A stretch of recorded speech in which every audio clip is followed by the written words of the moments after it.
ஹிந்தில பெரிய நட்சத்திரங்கள வச்சு எடுக்கக்கூடிய படங்களுக்கு எந்த அளவுக்கு மார்க்கெட் இருக்கோ, அதுக்கு ஈக்குவலா வந்து பார்த்தீங்கன்னா, இந்த ஹாரர் படங்களுக்குமே ஓரளவுக்கு அவங்க மார்க்கெட் வச்சிருக்காங்க.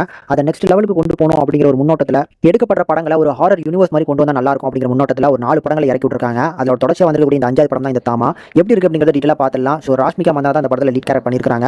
படத்தோட கதை வந்து பார்த்தீங்கன்னா, ஒரு வேம்பியர் ஓரியன்டான வந்திருக்கக்கூடிய படம் அப்படின்னே சொல்லலாம். ஆனா இவங்க வேம்பியர் இல்ல அப்படிங்கிற மாரிலாம் சொன்னாலுமே, வேம்பியருக்கான அந்த கான்செப்ட் தான் எடுத்துருக்காங்க.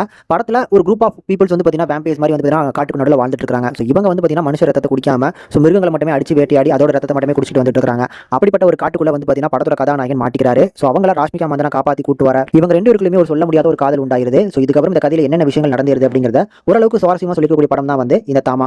எனக்கு இந்த படம் வந்து ஒரு சுமாரான ஒரு படம் பார்க்குற ஒரு ஃபீல் தான் இந்த படத்துல இருந்து கிடைச்சது. ஆக்சுவலி இந்த படத்துல ரசிக்கக்கூடிய ஒரு சில மூமெண்ட்ஸ் அப்படிங்கிறது செகண்ட் ஹாஃப்ல வரக்கூடிய 1-2 கேமியோஸ், அதுக்கப்புறம் வந்து பாத்தீங்கன்னா சில ஃபைட் சீன்ஸ் நல்லா பண்ணிருக்காங்க. அதுக்கப்புறம் வந்து பாத்தீங்கன்னா வேம்பியர் கான்செப்ட்ல இந்த யூனிவர்ஸ்ல 1-2 கதாபாத்திரங்களும் இருக்காங்க அப்படிங்கிறதுக்காகவே எடுக்கப்பட்ட ஒரு படமா தான் இந்த படம் வந்து பாத்தீங்கன்னா எனக்கு ஃபீல் ஆகுது. அண்ட் சமீபத்துல தான் மலையாளத்துல வேம்பியர் கான்செப்ட்ல வந்து பாத்தீங்கன்னா லோகா சாப்டர் 1 எடுத்தாங்க. அவங்க எந்த அளவுக்கு அதை கையாண்டாங்க அப்படிங்கிறது நமக்கு சொல்லி தான் தெரியணும் இல்ல. அந்த அளவுக்கு இவங்க கையாளல இந்த கதாபாத்திரங்களை. மேலும் VFX அண்ட் CGமே இந்த படத்துல கொஞ்சம் சுமாரா தான் வந்திருக்கு. ஆனா இந்த படத்துல ஃபர்ஸ்ட் ஹாஃப்ல வந்து பாத்தீங்கன்னா 1-2 காமெடி ட்ரை பண்றாங்க. அது எல்லாமே நல்லாவே ஒர்க் ஆச்சு. இதை தாண்டி பெர்ஃபார்மன்ஸ் வைஸ் பார்த்தா எல்லாரும் நல்லா பண்ணிருக்காங்க. ராஷ்மிகால இருந்து ஒவ்வொரு கதாபாத்திரங்களும் எடுத்துக்கிட்ட ரோலுக்கு வந்து பாத்தீங்கன்னா நல்லாவே பண்ணிருக்காங்க. ஆனா ஸ்கிரிப்ட்ல வந்து பாத்தீங்கன்னா இன்னும் கொஞ்சம் ஸ்ட்ராங்கான ஒரு வில்லன், ஒரு நல்ல மோட்டிவ் வந்து பாத்தீங்கன்னா இந்த படத்துல மிஸ் ஆகுது. இதெல்லாம் தான் இந்த படத்துல ஒரு பெரிய நெகட்டிவ்ஸ். மத்தபடி வந்து பாத்தீங்கன்னா ஒரு ஒன் டைம் தாராளமா ட்ரை பண்ணலாம்.